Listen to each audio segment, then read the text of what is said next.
بنی اسرائیل کا فلسطین میں داخل ہونے سے انکار اور اس پر سزا۔ اس میں کوئی شک نہیں ہے کہ بنی اسرائیل اڑیل، سرکش، مجرم اور بدبخت لوگ تھے۔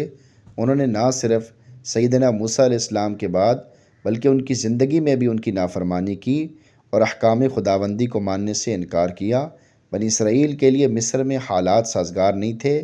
مصر کے حکمران فرعون نے ان کو غلام بنا رکھا تھا۔ انہوں نے مصر میں 430 سال کی مدت بڑی قسم پرسی میں گزاری۔ پھر ایک وقت آیا کہ اللہ تعالیٰ نے فرعون اور اس کے لشکر کو غرق کر دیا اور بنی اسرائیل کو حکم دیا کہ وہ فلسطین میں جا کر آباد ہو جائیں جو ان کے لیے مقدر کر دی گئی ہے۔ مگر اس کا مطلب یہ نہیں ہے کہ اللہ تعالیٰ نے فلسطین کو ہمیشہ کے لیے بنی اسرائیل کے لیے ارض موعود یعنی وعدے کی جگہ والی زمین بنایا ہے اور وہ ہمیشہ فلسطین میں رہیں گے جیسا کہ یہودیوں کا ماننا ہے۔ اس وقت فلسطین پر جس قوم کا قبضہ تھا، اس وقت یعنی فلسطین پر جو لوگ رہتے تھے جن کا قبضہ تھا، وہ عمالقہ نام سے جانی جاتی تھی اور وہ کافر تھی۔ چنانچہ بنی اسرائیل کو ان سے جہاد کرنا تھا۔ اللہ تعالیٰ نے یہ وعدہ کیا تھا کہ جہاد میں بنی اسرائیل کو فتح ہوگی۔ سیدنا موسیٰ علیہ السلام اس حکم کے مطابق فلسطین کے لیے روانہ ہوئے۔ جب یہ لوگ فلسطین کے قریب پہنچے تو پتہ چلا کہ عمالقہ قوم بڑے ڈیل ڈول کے مالک اور طاقتور لوگ ہیں۔ چنانچہ بنی اسرائیل کو شکست کا خدشہ ہوا اور یہ فراموش کر گئے، یعنی نبی کی نافرمانی کر دی کہ اللہ تعالیٰ نے بنی اسرائیل کو فتح کرنے کا وعدہ کیا، اس بات کو بھی بھول گئے اور اللہ کا وعدہ پورا ہو کر رہے گا۔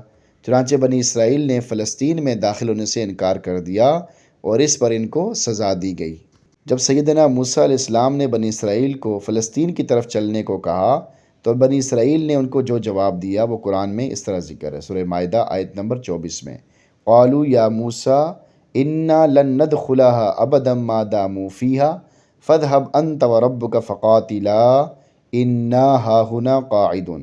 کہنے لگے اے موسیٰ، ہم تو ہرگز کبھی بھی وہاں قدم نہ رکھیں گے جب تک وہ لوگ وہاں موجود ہیں، تو آپ اور آپ کے اللہ میاں چلے جائیں اور دونوں لڑ بھڑ لیجئے، ہم تو یہاں سے سرکتے نہیں، یعنی ہم تو یہاں سے آگے نہیں جائیں گے۔ بنی اسرائیل کے اس بھونڈے جواب اور نافرمانی کی وجہ سے اللہ تعالیٰ نے ان کو یہ سزا دی۔ سزا یہ تھی کہ 40 سال تک فلسطین میں ان کا داخلہ بند کر دیا گیا۔ یہ لوگ صحرائے سینا کے ایک چھوٹے سے علاقے یعنی میدان تیہ میں بھڑکتے رہے، نہ آگے بڑھنے کا راستہ ملتا تھا، نہ پیچھے مصر واپس جاتے۔ وہ دن بھر چلتے، جب شام ہوتی تو پھر اسی مقام پر پہنچ جاتے جہاں سے صبح چلے تھے۔ قرآن کریم میں بھی اس کو ذکر کیا گیا ہے۔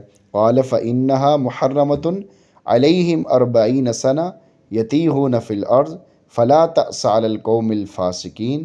ارشاد ہوا تو یہ ملک ان کے ہاتھ 40 برس تک نہ لگے گا، یوں ہی زمین میں سر مارتے پھریں گے، سو آپ اس بے حکم قوم پر غم نہ کیجئے، جاہل قوم پر غم نہ کیجئے۔